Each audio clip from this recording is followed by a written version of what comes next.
How's this sound? Y'all hear me? Yeah? Okay. Sounds good. Thank you.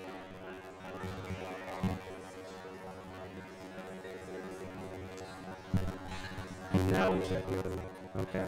Great. They both work.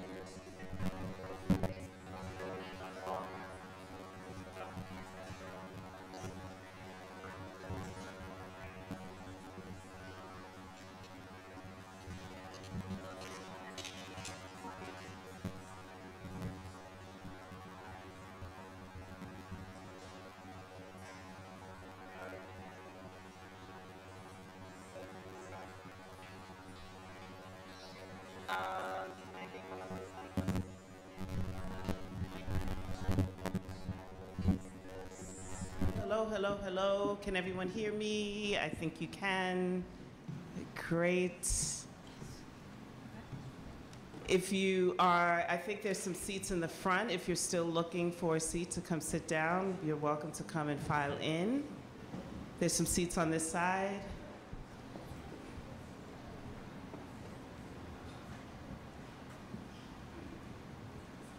So I'm just going to say that it's incredibly exciting to see this house this full, because this is our first in-person event at NYU since the before times. So thank you for helping us make a little bit of very sweet history here. And I am Joan Morgan. Dr. Joan Morgan. I am the program director for the Center for Black Visual Culture, which I run with my co-thinker, co-partner, friend in crime, Dr. Deborah Willis, who will not be able to be here tonight, unfortunately, because she's a bit under the weather. She is also the co-curator for this incredible exhibit. I have some notes here, and I will probably repeat myself because I have a habit of asking for notes and then speaking off the top of my head anyway. So please be patient. But I just really wanted to thank you all for being here. Just a note, my phone literally blew up all weekend with people asking me to get them into this exhibit because, and I quote, "Yo, y'all opened up the website and those tickets went like Beyonce tickets." So we're really glad to have the support and to see you all here. All of the artists in the exhibit, before I start, please stand up so people can see your faces.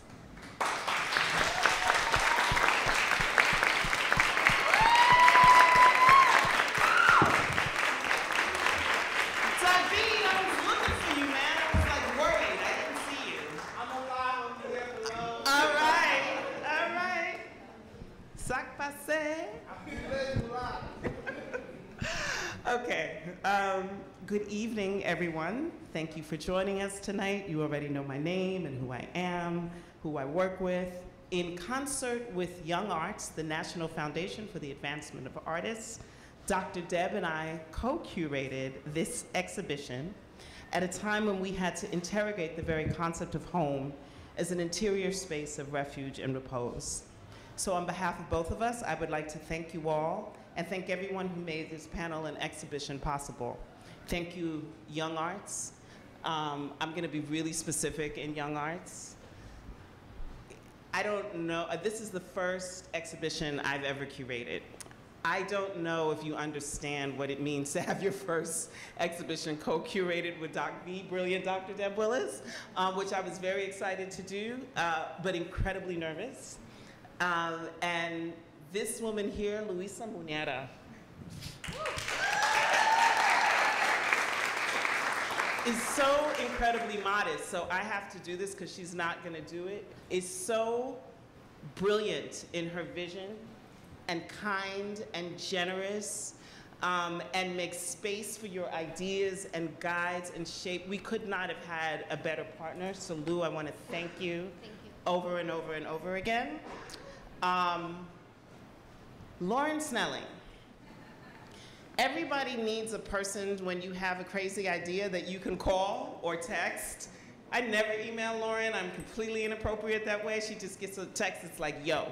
But we both do programming, me for the center here and Lauren for Young Arts, and she is also someone who I consider a thought partner in crime. She is very responsible for making this happen in not one but two places. I cannot tell you how much I appreciate the collaboration between the CBVC and Young Arts. I hope that it continues to grow. I hope that it is ongoing. I hope that everybody appreciates the hell out of you because you are badass at what you do. I'm home, I can say stuff like that. And really, like, this would not be here if I wasn't able to call Lauren and say, Lauren, I have a really crazy idea. How do we pull this off? How do we make it work? And everybody needs those, you know? So I want to say that. And finally, to the brilliant artists in this exhibition, to the brilliant artists in this exhibition. You know, Deb and I every year are charged with coming up with a theme for the center, and this last theme was pretty difficult. I have never had an in-person event in my entire tenure at this job because I was hired during COVID. And so it was like, how do we continue to pick themes that are not just trap us in the pandemic, but then are still really true to the moment of where we are? And we had a whole year of programming, and we were like, wow, wouldn't it be amazing to kind of turn this idea over to the visual artists of Young Arts? And we are representing what, and writers, sorry, writer myself, how can I do that? We represent, this exhibition represents 20 years, 19 or 20 years? 20 years of artists that have come through Young Arts. 20 years of artists that have come through Young Arts. I mean, that's pretty incredible to see you all gathered here in this particular way, reflecting on Black and brown visual culture. This is what the center is about. This is what we want to make space for you to continue to do, and this is how we would like to continue to support us. You all know how to reach me. I'm very serious when I say you can reach out. Anyone at Young Arts knows that if I say it, I really mean it, which is why I don't really carry business cards, because I don't mean it for everybody. But I am very serious about the connections that we're building here and our ability to grow. So I want to thank the Department of Photo and Imaging, particularly our technical director, Adam Ryder, who hung this at all kind of hours. Is Adam here? Okay. Well, if you see Adam, just big him up because he really went above and beyond. Text, emails, there were times where Deb and I were not in town or in the space, and Adam was. So that very intimate experience we had of all hanging together in Miami, that did not happen here. Adam took pictures and emails, and he really was able to execute Deb and I's vision, which I appreciate so much. Nikki Nikos, Clarissa Santiago, our program manager at CBVC, Jordan Cruz, Khalila Abdur-Razak, and again, all of our artists. I hope that you've already viewed their work in the Gulf and Western Gallery.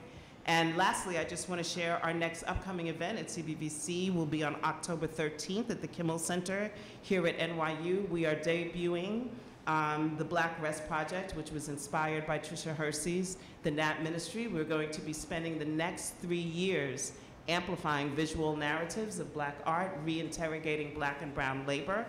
And we will be doing it with a host of very exciting scholars from multiple schools, artists, community organizations, and it's about to be fire, actually, I think. So the next, our first event will be, well, the first event will be at the Schomburg, actually. I'll be moderating a talk with Tricia Hersey this month. And our next event will be at Kimmel with the CEO of the Arma Institute for Emotional Justice, Esther Arma. Arma is the creator of Emotional Justice, a framework for racial healing, shaped by her time as a journalist in South Africa, Ghana, London, and New York. Arma introduces a new model that identifies our emotional work and requires that we unlearn and dismantle the language of whiteness and challenge its role in maintaining white supremacy. And on that note, I'm going to turn the floor over to Lauren Snelling. Thank you.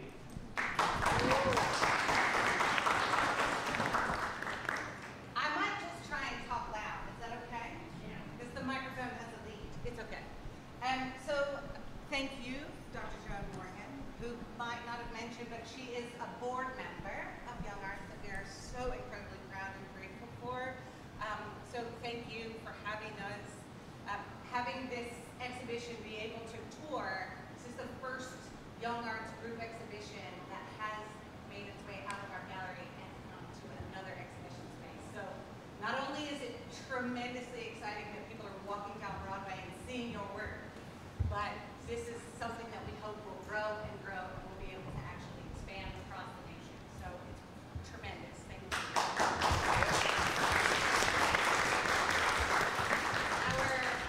Our partnership with the CBVC extends to another residency, a 3-month residency that we are also so incredibly proud of.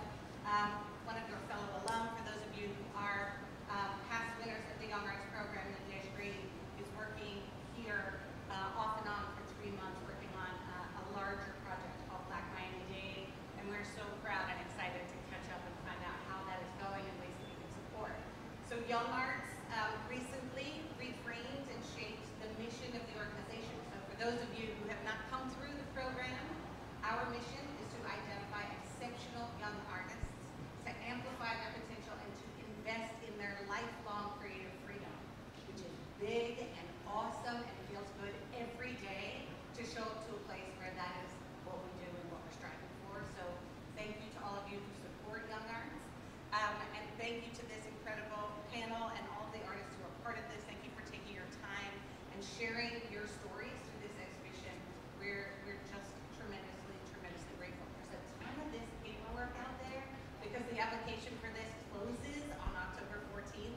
So for the young ones who are 10th grade to 12th grade or 15 to 18 years old, please encourage people that you know to apply for this program to support artists throughout the arc of their career. And we'd love to get to know them too.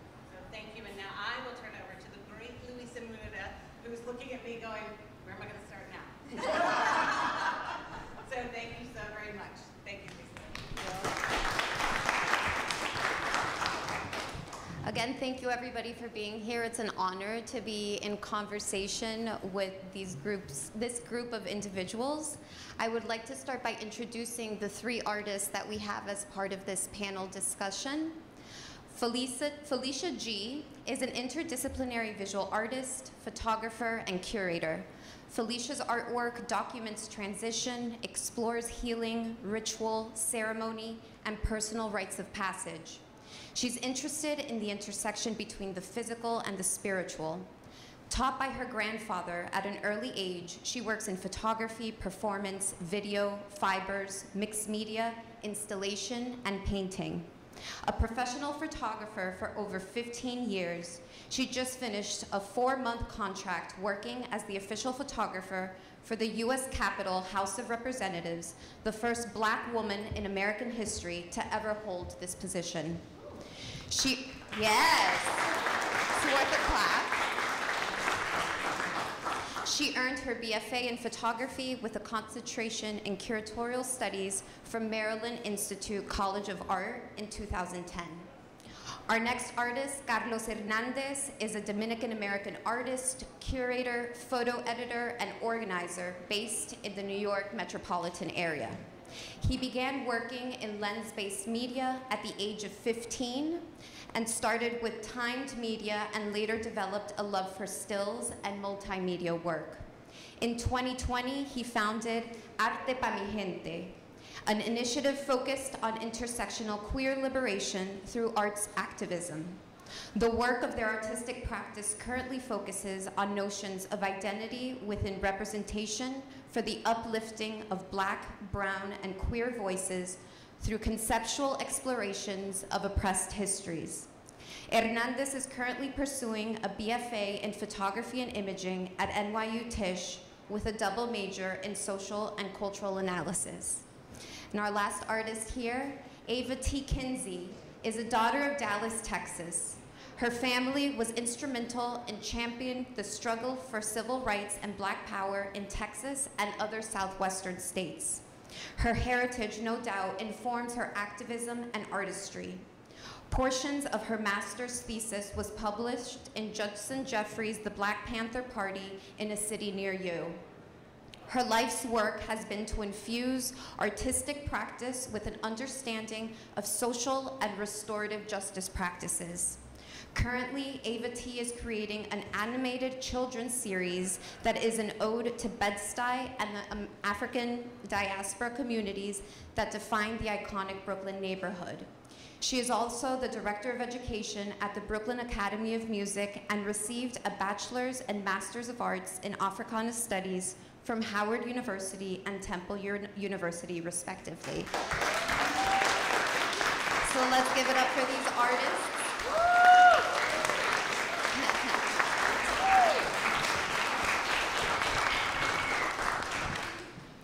So I'd like to begin by asking the artists, what prompted you to submit work for this open call? We were all in a very dark place at the time, and so this opportunity that was presented, what was it about it? How did you think that your work fit within this bigger question that Dr. Deb Willis and Dr. Joan Morgan were investigating?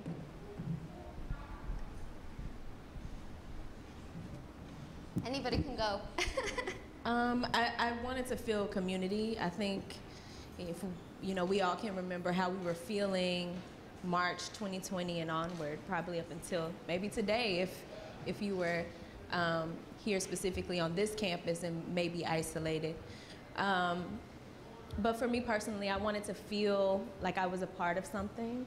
I wanted to kind of put my toe in the water and see if other people might also feel the way that I felt. And I think just the call to apply made me feel relevant, made me feel like, I was connected to something, made me feel like I had a place.